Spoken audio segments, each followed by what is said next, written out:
بسم اللہ الرحمن الرحیم۔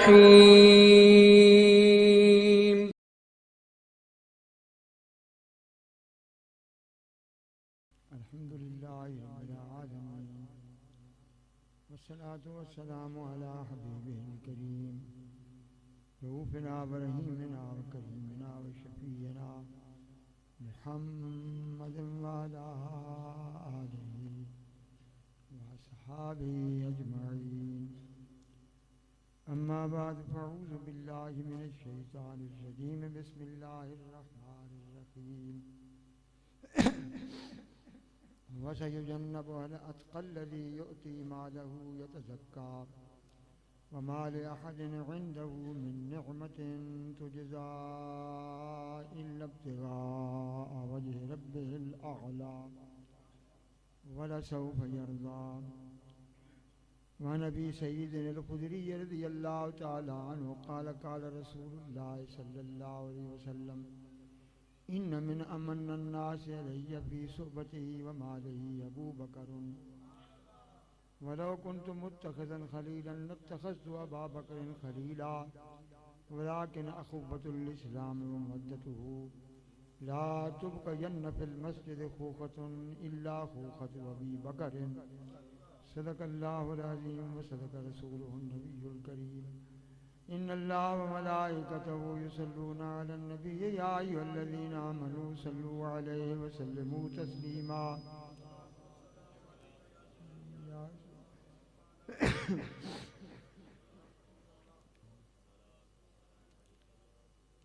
اللہ تعالیٰ جل وعلا شانہ نے قرآن کریم میں انبیاء کے بعد اگر سب سے زیادہ کسی کی تعریف کی ہے تو وہ اصحاب محمد ہیں۔ یہ آیت کریمہ بالاتفاق مفسرین کے نزدیک سیدنا صدیق اکبر کی فضیلت میں ہے۔ وَسَيُجَنَّبُهَا الْأَتْقَى الَّذِي، اور ان قریب ہم اس کو جہنم سے بہت دور رکھیں گے۔ الاتقا، جو پوری انسانیت میں سب سے بڑا متقی ہے۔ الذی یؤتی مالہ یتزکا، جو اپنا مال خرچ کرتا ہے کہ پاک ہو جائے،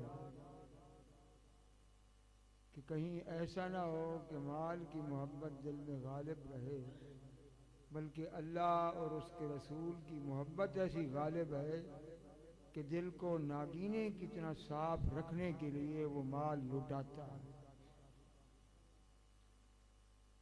وَمَا لِأَحَدٍ عِندَهُ مِن نِّعْمَةٍ تُجْزَىٰ، اور اس نے یہ جو احسان جس پر کیا ہے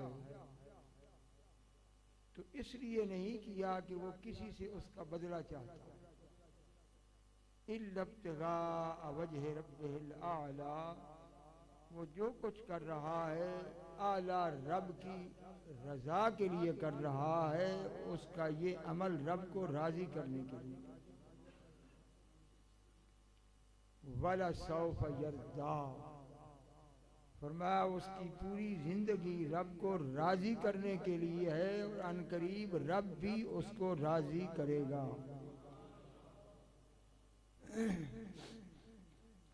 یہاں ارشاد فرمایا کہ الاتقى الذی، جو سب سے بڑا متقی ہے۔ یہاں کچھ تفسیر کرنے والے پریشان ہوئے کہ قرآن نے مطلقاً صدیق اکبر کو پوری نسل انسانی پر سب سے بڑا متقی کہا، تو انہوں نے ایک گھنڈی لگائی کہ انبیاء کے بعد۔ اس میں تو عقیدے کے لحاظ سے کوئی شک نہیں کہ نبی کا مقام تو کوئی حاصل کر سکتا ہی نہیں جو غیر نبی ہو، لیکن لغت عرب سے ناواقفیت کی وجہ سے انہوں نے یہ کیا۔ انبیاء متقی نہیں ہوتے، انبیاء معصوم ہوتے ہیں۔ متقی کون ہوتا ہے میں بتا دیتا ہوں. جو گناہ کر سکتا ہی نہ ہو وہ نبی ہے، اور جو کر سکتا ہو نہ کرے وہ متقی ہے. تو تقوی کا تعلق عصمت کے مقابلے میں نہیں ہے. یہاں قرآن نے الاتقی کہا کہ سب سے بڑا متقی نبی، تو اس کے قدموں سے تقوی ملتا ہے. نبی تو معصوم ہے، نبی کا مسکرانا عبادت ہے، نبی کا چلنا عبادت ہے، نبی کی تو ہر ادا شریعت ہے، ہر ادا اسلام ہے. تو اس کو تقوی کی کیا ضرورت ہے؟ اس کی تو خلقت کے اندر رب نے عصمت رکھ دی ہے. تقوی تو یہ ہے کہ بندہ گناہ کر سکتا ہو نہ کرے. نبی کر سکتا ہی نہیں، ولی کر سکتا ہے مگر کرتا نہیں.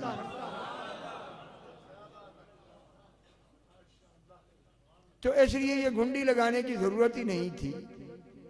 قرآن نے صاف اعلان کر دیا کہ نسل آدم میں حضرت آدم سے لے کر قیامت تک ایسا کوئی متقی نہیں جو ابو بکر صدیق متقی ہے.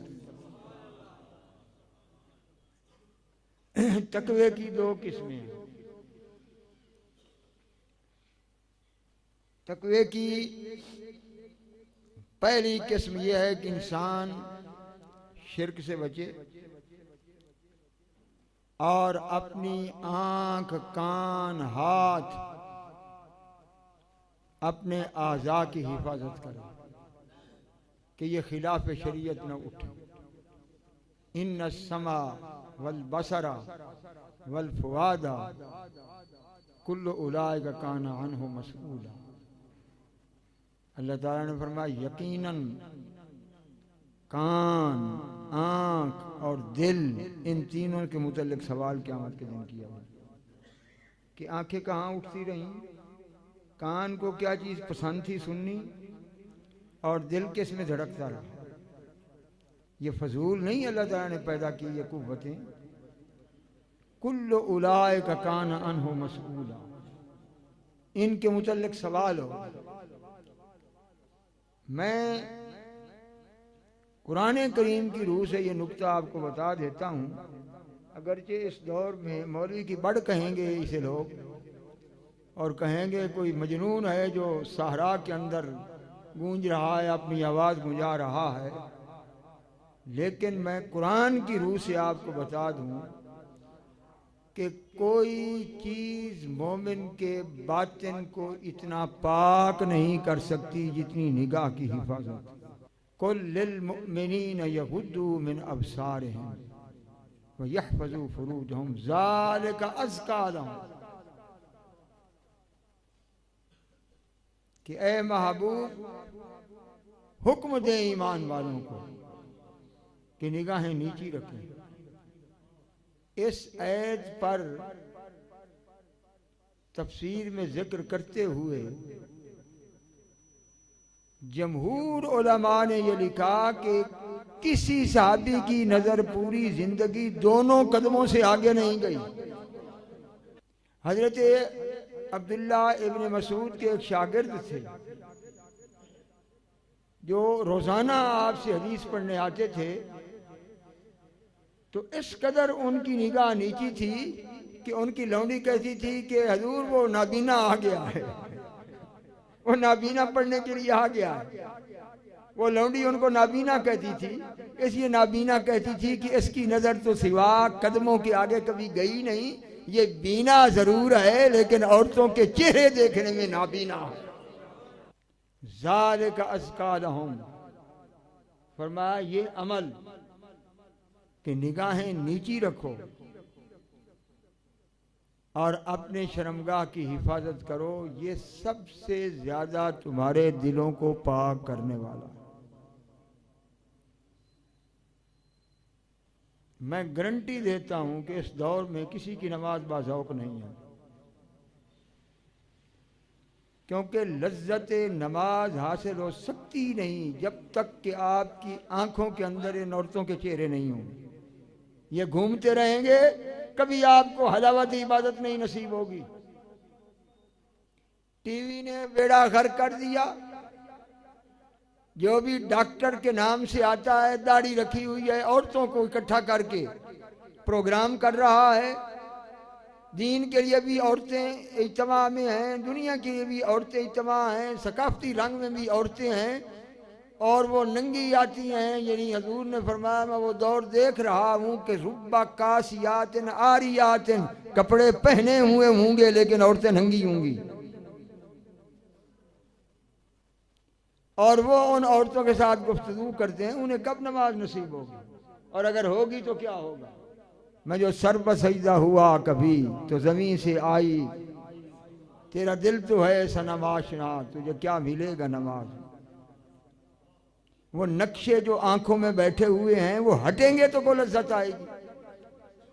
خود کو گھنٹہ گھنٹہ تو سنوارتا ہے، تیرے دل کے آئینے میں تو خود بیٹھا ہے، اور تو جب بھی غور کرتا ہے تجھے تو ہی اپنا آپ نظر آتا ہے، اپنا ہٹا کے تجھے جمال الہی نظر آئے۔ ویڈیو اگر اچھی لگے، پسند آئے تو لائک اور شیئر کر دیں، ساتھ ہی چینل کو سبسکرائب کریں اور ساتھ ہی بیل آئیکن کو پریس کر دیں تاکہ ہماری آئندہ آنے والی ہر ویڈیو سب سے پہلے آپ تک پہنچ جایا کرے۔